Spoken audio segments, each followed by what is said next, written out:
ایک زمانہ تھا کہ لوگ علم حاصل کرنے کے لیے مختلف تکلیفوں کو برداشت کرتے ہوئے کئی مہینوں کا سفر کرتے، خاص طور پر تاریخ کا علم جاننے کے لیے۔ لیکن مسئلہ یہ تھا کہ پوری تاریخ کو جاننے کے لیے وہ کسی ایک شخص کی روایات پر مکمل آنکھیں بند کر کے بھروسہ نہیں کر سکتے تھے، کیونکہ ہر ایک ہسٹورین کی بیان کی گئی ہسٹری دوسرے ہسٹورین سے مختلف ہوا کرتی۔ جیسا کہ بادشاہوں کے دور حکومت کے اندر ہوا کرتا کہ اپنے درباری تاریخ دانوں سے وہ اپنی من پسند تاریخ لکھوایا کرتے تاکہ ان کے کالے کرتوتوں پر پردہ ڈال کر آنے والی نسلیں انہیں ایک ہیرو کے طور پر یاد رکھیں۔ پر آج دور بالکل بدل چکا ہے۔ دنیا بہت ہی تیز اور ایڈوانس ہو چکی ہے، اور کسی بھی شخص کے پاس آج اتنا ٹائم نہیں کہ کئی سو صفحوں کی کتاب کو صرف ایک واقعہ کو جاننے کے لیے بیٹھ کر پڑھتا رہے، بلکہ اس کی بجائے T V media, social media اور ڈیجیٹل سینما جو کہ آج ہر شخص کی پہنچ کے اندر ہے، خصوصاً نوجوان نسل اپنی تاریخ کو اسی 2 سے 2.5 گھنٹے کی فلم یا پھر ڈرامہ سیریز کو دیکھ کر سیکھ رہی ہے، جو کہ صرف اسی صورت کے اندر فائدہ مند ہے جب وہ مستند ہو اور آپ کے کسی دشمن نے پروپیگنڈا کے لیے تیار نہ کی ہو۔ اور آج کل بھارتی فلم انڈسٹری کے اندر اس کا عروج ہے، کیونکہ یہ لوگ سچ اور جھوٹ کو مکس کر کے اس کے اندر ہندو نسل پرستی یا پھر دیش بھکتی کو ڈال کر ایسی پروپیگنڈا فلمیں تیار کر رہے ہیں جو کہ اچھا خاصا منافع بھی کما رہی ہیں۔ لیکن افسوس کہ ان کے اپنے ہی لوگوں کو حقیقت سے دور کر کے ایک فکشنل تاریخ کے اندر لے جا رہی ہیں، جہاں اس فلم کا مقصد یعنی اصل تاریخ کو بتانا ختم ہو کر ایک انٹرٹینمنٹ فلم کے اندر بدل جاتا ہے، جس کو آپ ایک ہسٹوریکل فلم تو بالکل نہیں کہہ سکتے۔ اسلامی تاریخ بھی کیونکہ ایک جگہ پر کسی ایک کتاب کے اندر محفوظ نہیں، لہٰذا مسلم دنیا کے اندر بھی نوجوان نسل کے لیے کئی ایسی فلمز اور ایسی ڈرامہ سیریلز بنائی گئی ہیں جن کو مکمل دیکھ لینا آپ کے لیے تاریخ کی کئی ہزار کتابیں پڑھنے سے بہتر ہے۔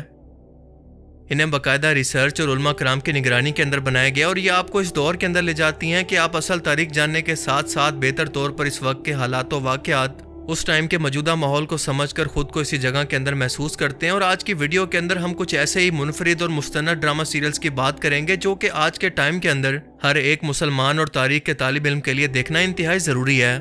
اور انہیں دیکھ کر ہر مسلمان اپنی تاریخ کو بہتر طور پر سمجھ سکتا ہے۔ تو چلیے شروع کرتے ہیں۔ سب سے پہلے نمبر پر ہے عمر سیریز۔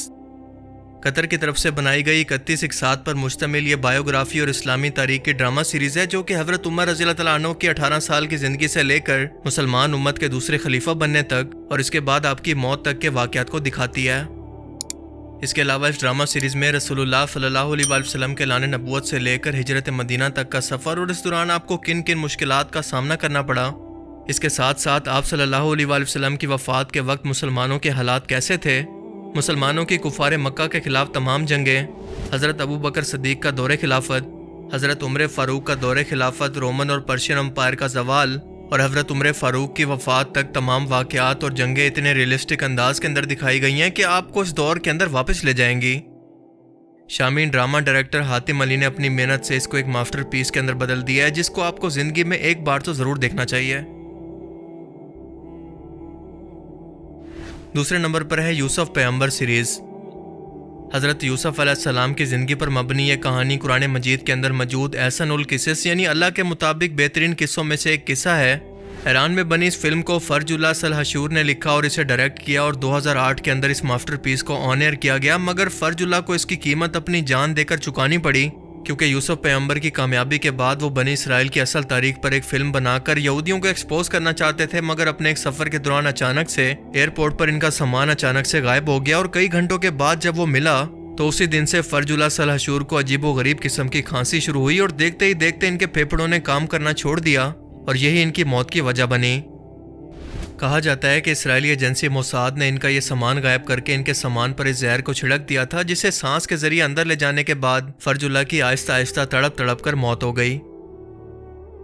45 قسطوں پر مشتمل یہ ڈرامہ سیریز حضرت یوسف علیہ السلام کے بچپن میں نبوت کی بشارت کے بعد سے لے کر انہیں اپنے بھائیوں کے ہاتھوں 3 دن تک کنویں میں ڈالے جانے اور پھر ایک قافلے کے ذریعے انہیں مصر کے بازار کے اندر بیچنے کے علاوہ جوانی کے بعد زلیخا کے ہاتھوں گناہ کی دعوت اور اس گناہ کی دعوت کو قبول نہ کرنے کی سزا پر انہیں زندان کی قید کی سختیوں کو کس طرح سے برداشت کرنا پڑا، اور بت پرست مذہبی لوگوں نے کیسے ان کی جان لینے کی کوشش کی، مگر انہوں نے تمام تر مشکلات کے باوجود اللہ کا دین پورے مصر کے اندر پھیلا کر پوری قوم کو یکتا پرست بنا دیا، اور اللہ نے آخر کار انہیں مصر کا بادشاہ بنایا۔ تو 20 سال کے بعد باپ بیٹے اور بھائیوں کی جدائی ختم ہوئی، تمام خاندان ایک بار پھر سے اکٹھا ہوا، اور باپ اور بیٹے کے ملنے کے جذباتی مناظر کو دیکھ کر آسمان کے فرشتے بھی رو پڑے، اور آپ بھی اس ڈرامہ سیریز کے اندر اس منظر کو دیکھ کر اپنے آنسوں پر کنٹرول نہیں کر پائیں گے۔ یوسف علیہ السلام کے صبر اور اللہ پر بھروسے کی یہ داستان ایسی ہے کہ ایک بار اسے دیکھ کر آپ اسے کبھی بھی بھلا نہیں پائیں گے۔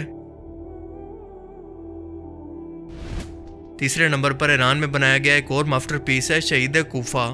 جو حضرت عمر فاروق کی وفات کے بعد حضرت عثمان بن عفان رضی اللہ تعالیٰ عنہ کے خلیفہ بننے سے لے کر مولا علی علیہ السلام کی خلافت اور اس خلافت کے دوران ان کو پیش آنے والی تمام مشکلات جو کہ بنو امیہ نے ان کے لیے کھڑی کی، اس کی عکاسی کرتا ہے، اور امام علی علیہ السلام کی امیر معاویہ سے جنگ جمل، جنگ صفین اور مولا علی علیہ السلام کی خارجیوں کے خلاف لڑی جانے والی جنگ نیروان کو بھی اس فلم کے اندر بہت ہی زبردست انداز کے اندر فلما کر دکھایا گیا ہے۔ اور ان جنگوں کی اصل وجوہات اور مسلمانوں کی خانہ جنگی کے پیچھے اصل سازشی کردار دراصل کون تھے، اس فلم کو دیکھنے کے بعد آپ انہیں آسانی سے پہچان پائیں گے۔ اس کے علاوہ رسول اللہ کے اہل بیت کی قربانیوں کو بھی جو کہ انہوں نے آنے والی مسلمان امت کے لیے دی، اس کا بھی بہتر طور پر اندازہ آپ کو یہ ڈرامہ سیریز مکمل دیکھ کر ہو جائے گا۔ نمبر 4 پر ہے فرج اللہ سلاشور کی ایک اور super hit Iranian drama series man of angels یعنی اصحاب کہف، جو کہ قرآن مجید میں موجود اصحاب کہف کے قصے پر بنائی گئی ہے، جس کا ذکر قرآن کریم کی سورہ کہف کے اندر موجود ہے۔ یہ کل 7 لوگ تھے جو کہ اس وقت کے ظالم بت پرست رومی بادشاہ دقیانوس کے ظلم و ستم اور جبری مذہب عیسائیت، جو کہ اس وقت مسلمان ہونا ہی تھا، کو نہ چھوڑنے پر جان کے خوف سے اللہ پر بھروسہ کر کے غار کے اندر جا کر پناہ لیتے ہیں اور 300 سال تک اسی حالت میں سوتے رہتے ہیں، کیونکہ اللہ نے ان کو آنے والی نسلوں کے لیے نشانی بنا دیا کہ جو بھی اللہ کی راہ کے اندر تکلیف اٹھا کر اس کے راستے میں نکلتا ہے تو اللہ کے لیے اپنے قدرتی قوانین کو بھی توڑنا کوئی مشکل کام نہیں۔ 1997 کے اندر ریلیز ہونے والا یہ ڈرامہ سیریل اس قدر خوبصورت انداز کے اندر فلمایا گیا ہے کہ اللہ پر ہر مشکل سے مشکل حالات کے اندر بھی آپ کے یقین کو مضبوط کر دے گا۔ اور آخر میں ہے مختار نامہ۔ 2010 میں 40 قسطوں میں نشر ہونے والا یہ ایرانین ڈرامہ امیر مختار سقفی کی زندگی اور امام حسین علیہ السلام کی شہادت کے اصلی اسباب اور ان کے کرداروں کی نشاندہی کرتا ہے۔ امام حسین اور ان کے گھر والوں کی شہادت کا بدلہ امیر مختار سقفی نے کیسے ایک ایک مجرم کو چن کر اور انہیں قتل کر کے لیا، یہ منظر آپ کو تاریخ کے کئی چھپے ہوئے حقائق سے اس ایک ڈرامہ سیریل کے اندر روبرو کروا دے گا۔ اس ڈرامہ کی سب سے خاص بات یہاں پر کربلا کی منظر کشی ہے، کیونکہ امام حسن کے خلیفہ بننے کے بعد اور اس کے بعد امام حسین علیہ السلام کی کربلا میں شہادت کے منظر کو حقائق کے ساتھ اتنے حقیقی انداز کے اندر دکھایا گیا ہے کہ مضبوط سے مضبوط دل شخص بھی اپنے جذبات پر قابو نہ رکھتے ہوئے رو پڑے۔ امام حسین کی شہادت کے بعد یزید کی بادشاہت کا قیام اور امام حسین علیہ السلام اور ان کے اہل بیت کی توہین کے مناظر، خانہ کعبہ پر یزید کی فوج کا حملہ، واقعہ ہرا جب مدینہ کے انصار صحابہ کی عزتوں، مال، جائیداد اور جان کو لوٹا گیا، یہ سب مناظر اس ڈرامہ سیریز کی کہانی کا حصہ ہیں، جو آپ کو پچھلی 1400 سال کی اسلامی تاریخ کو پوری ٹائم لائن کے ساتھ ایسے سمجھا دے گی کہ آپ اسے دوبارہ کبھی نہیں بھول پائیں گے۔ تو آپ لوگوں میں سے کس نے ان تمام ڈرامہ سیریز میں سے کتنے ڈرامہ سیریز کو پہلے سے دیکھ رکھا ہے، مجھے کمنٹ کر کے ضرور بتانا۔ مجھے امید ہے کہ آج کی اس ویڈیو سے آپ کو بہت کچھ نیا جاننے کو ملا ہوگا اور یہ ویڈیو آپ کو پسند آیا ہوگا۔ اگر یہ ویڈیو آپ کو اچھا لگا تو اسے لائک کیجئے، اور اب میں ملوں گا آپ سے ایک ایسی ہی نئی انٹرسٹنگ ویڈیو میں۔ تب تک کے لیے اپنا بہت سا خیال رکھیے گا۔ Thanks for watching this video. اللہ حافظ۔